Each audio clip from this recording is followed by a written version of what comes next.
Assalamualaikum warahmatullahi wabarakatuh. Perkenalkan, nama saya Filamela Kusliman dari Prodi Farmasi Angkatan 2021. Kali ini saya akan mempresentasikan mengenai proposal bisnis, yaitu bisnis florist. Eh, Bisnis model merupakan acuan dalam menjalankan kegiatan bisnis. Bisnis model ini terdapat beberapa macam. Namun untuk kali ini saya memakai tipe bisnis model Canva. Canvas merupakan sebuah strategik manajemen yang baik untuk digunakan dalam startup bisnis ataupun mengembangkan yang sudah ada bisnis. Bisnis model Canvas merupakan alat bantu untuk mendeskripsikan, menganalisis, merancang model bisnis. Kemudian terdapat 9 elemen dalam si bisnis model Canva ini. Yang pertama itu ada value proposition, yang kedua ada customer segment, yang ketiga itu adalah customer relationship, yang keempat ada channel, yang kelima ada key activity, yang keenam ada key research, yang ketujuh ada key partner, kedelapan ada cost structure, dan yang terakhir ada revenue stream. Untuk bisnis yang ingin saya jalankan beberapa tahun ke depan, yaitu saya ingin menjalankan bisnis florist, yang dimana bisnis ini tuh akan menjual bunga buket baik bunga yang hidup maupun yang palsu, yang dimana untuk semua pemesanan perlu dilakukan pre-order selama 2-3 hari. Untuk pemasarannya dapat dibeli online melalui aplikasi-aplikasi tertentu seperti WhatsApp, Shopee, dan juga Instagram. Selain itu, saya juga akan membuka toko offline store yang dimana akan menyediakan buket bunga yang sudah jadi tidak diperlukan pre-order. Kemudian, untuk buket bunga palsu akan terbuat dari sabun, baik dan juga saya akan membuat atau mengadakan workshop. Adapun benefit yang akan didapatkan oleh customer dalam workshop yang saya lakukan, yang pertama itu akan mendapatkan 1 set bunga, yang kedua itu sertifikat florist, yang ketiga itu minuman gratis, dan terakhir itu mendapatkan pengalaman dan juga teman baru. Mengapa saya memilih bunga untuk dijadikan bisnis? Menurut studi dari Rutgers University, itu bunga dapat memberikan manfaat seperti menyebabkan dampak positif bagi kebahagiaan seseorang, memiliki efek positif jangka panjang pada mood. Bunga dapat menciptakan hubungan yang akrab antara seseorang dengan orang lain. Oleh karena itu, saya ingin mendirikan usaha florist agar dapat berpartisipasi dalam kebahagiaan seseorang. Dan juga saya tertarik untuk memiliki kegemaran dan juga dalam menghias atau mendekorasi. Maka dari itu saya tertarik dan juga memiliki keinginan untuk mendirikan usaha ini.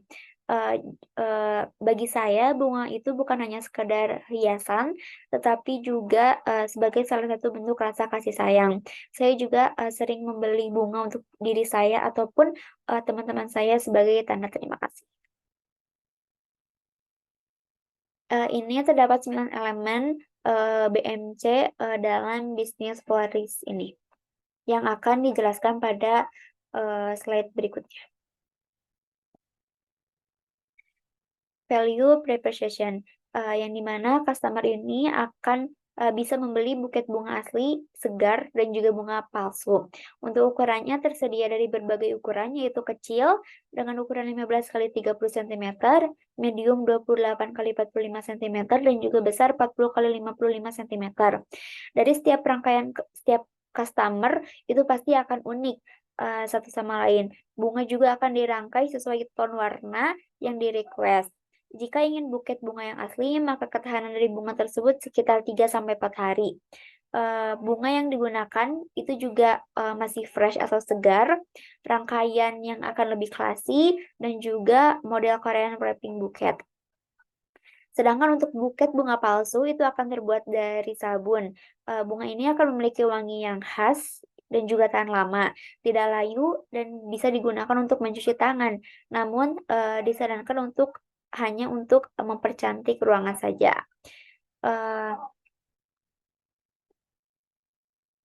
Setiap pemesanan itu akan mendapatkan kartu ucapan gratis. Yang atas itu sebagai contoh bunga yang asli, yang bawah itu sebagai contoh bunga palsu yang terbuat dari sabun. Terus bisnis yang menginspirasi saya untuk membuat bisnis ini, itu ada Tawa Flower dengan Instagram @tawa.flower, yang di mana di bisnis tersebut terdapat bunga yang asli, bunga palsu yang terbuat dari satin, buket uang dan juga makanan, dekorasi untuk pernikahan, dan juga terdapat workshop yang sebetulnya, ingin saya ikuti namun, waktunya yang kurang cocok. Untuk customer segmen, target pelanggan atau pasar yang disasar yaitu remaja hingga dewasa yang berusia 15 sampai 40 tahun. Target Target pasar tersebut berasal dari berbagai kalangan antara lain pelajar atau remaja, mahasiswa yang akan wisuda, orang yang akan menikah atau tunangan, dan event organizer. Yang di mana, eee, customer itu membeli buket bunga ini untuk, acara-acara tertentu seperti hari ibu, hari Valentine, ulang tahun, kado wisuda, ataupun sebagai self reward.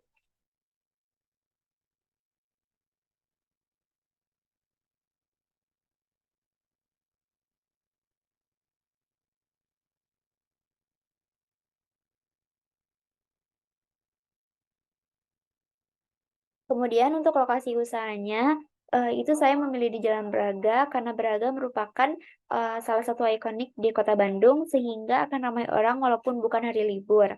Selain itu di Braga juga terdapat banyak kafe yang nantinya tuh akan mendukung bisnis florist ini. Kemudian di Braga ini tuh terdapat beberapa kampus, terdekat seperti Universitas Islam Bandung dan juga Universitas Pasundan, sehingga jika ada yang wisuda dan diperlukan buket bunga yang mendadak, maka bisnis ini solusinya. Customer relationship untuk, eee ini customer relationship-nya itu, pelanggan tuh akan mendapatkan cookies gratis setiap pembelian di atas 250.000. Nah, juga akan ada berbagai macam promosi menarik untuk pembelian khusus melalui aplikasi online, seperti voucher gratis ongkir. Selanjutnya yang terakhir itu pengaduan, kritik, dan saran yang bisa, langsung, chat melalui Instagram ataupun WhatsApp. Untuk channelnya, untuk menyebarluaskan informasi dari bisnis ini, saya memilih 2 aplikasi, yaitu Instagram dan juga TikTok dengan nama @villa.fleur, yang di mana fleur adalah bahasa Perancis dari bunga, sedangkan villa berasal dari, eee, nama saya sendiri.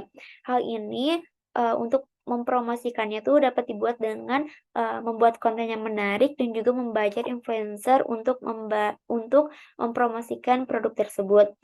Lalu juga alasan saya memilih 2 aplikasi tersebut, karena segmen customer yang tadi saya sasarkan atau saya targetkan, itu lebih banyak menghabiskan waktu di 2 aplikasi tersebut. Lalu ada key activities dan juga key resort. Yang pertama itu ada key activities-nya yang itu dengan membeli bunga segar, yang kedua pembuatan buket bunga dengan baik, yang ketiga itu pengiriman yang amat sehingga tidak merusak produk. Yang keempat itu ada pengelolaan media sosial sehingga produk dapat dikenal. Yang kelima itu ada, rutin mengadakan, acara workshop. Untuk key resource dari si key activities yang tadi, itu dengan pembelian bunga dari supplier terbaik, untuk mendapatkan bunga yang segar tadi. Lalu dengan pembelian alat dan peralatan yang berkualitas, yang di mana akan, pembuatan buket dengan baik. Yang ketiga itu menggunakan kurir yang dapat dipercaya dan jika perlu dibungkus lagi menggunakan bubble wrap, sehingga akan menjamin keamanan dari si paketnya. Yang terakhir itu terdapat pegawai yang kompeten. Untuk key partner-nya saya memilih supplier untuk mendapatkan, bunga karena saya tidak menanam bunganya sendiri, maka saya, perlu supplier untuk mendapatkan bunga yang segar dan juga harga murah. Yang kedua itu ada ekspedisi yang saya gunakan yaitu JNT maupun Gojek. Untuk Gojek itu hanya wilayah Bandung, sedangkan untuk JNI dan JNT itu untuk, luar kota. Dan terakhir itu ada kafe atau komunitas bisnis. Karena rencananya saya ingin membuat workshop, maka saya perlu bekerja sama dengan usaha yang mendukung workshop ini. Misalnya bisnis kafe yang nantinya akan menjadi tempat untuk melaksanakan workshop. Yang kedelapan ini ada konstruktor. Yang pertama itu untuk biaya pembelian bahan baku. Jadi ada bunga segar dan juga palsu. Untuk mendapatkan bunga yang segar, maka perlu dipastikan yang akan menjadi supplier saya harus betul-betul bagus dan juga harganya, relatif lebih murah. Tentu saja akan disediakan stok bunga dengan berbagai jenis. Variasi stok bunga merupakan nilai tambah sendiri yang bisa dilihat oleh konsumen. Terlebih jika mereka ingin melakukan custom order untuk pesanannya. Dan jangan lupa diberi vitamin dan juga nutrisi untuk bunga. Yang kedua itu untuk biaya peralatan. Adapun selain bahan baku, adapun peralatan yang diperlukan untuk membuat buket.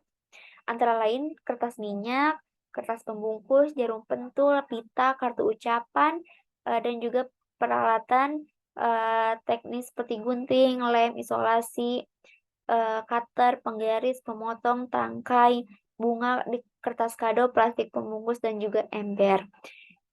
Yang ketiga itu ada biaya listrik dan air. Di toko offline ini juga diperlukan listrik untuk menghidupkan lampu sehingga toko akan terkesan hidup, dan juga air untuk, di kamar mandi dan juga, sebagai untuk menyiram bunga. Yang terakhir itu ada biaya gaji karyawan. Tidak lupa juga untuk gaji karyawan agar menghasilkan pegawai yang kompeten. Yang kesembilan itu ada revenue stream, yang di mana revenue stream yang saya pilih itu dengan membuat workshop sehingga customer bisa merangkai bunga sendiri. Selain itu, mungkin setelah 3 sampai 4 tahun bisnis ini berjalan, saya akan membuka photo booth atau bekerja sama dengan photo booth agar terdapat di sebelah toko saya, sehingga customer itu dapat melakukan photo box dengan bunga yang sudah dibeli. Komitmen. Karena bisnis ini belum berjalan, maka insya Allah saya akan menjalankan, rencana bisnis ini setelah saya sudah membuka apotek. Karena, sebetulnya passion saya berada di lingkup farmasi, namun saya juga ingin memiliki, bisnis florist ini karena tujuan yang tadi pertama. Eee untuk tanggalnya saya ingin, di tanggal 10 Oktober tahun 2035, alasannya karena hari tersebut merupakan hari ulang tahun ibu saya, sehingga, eee, di mana saya juga sering membelikan bunga untuk, merayakannya. Mungkin cukup sekian untuk presentasi saya kali ini. Mohon maaf bila terdapat kesalahan. Wassalamualaikum warahmatullahi wabarakatuh.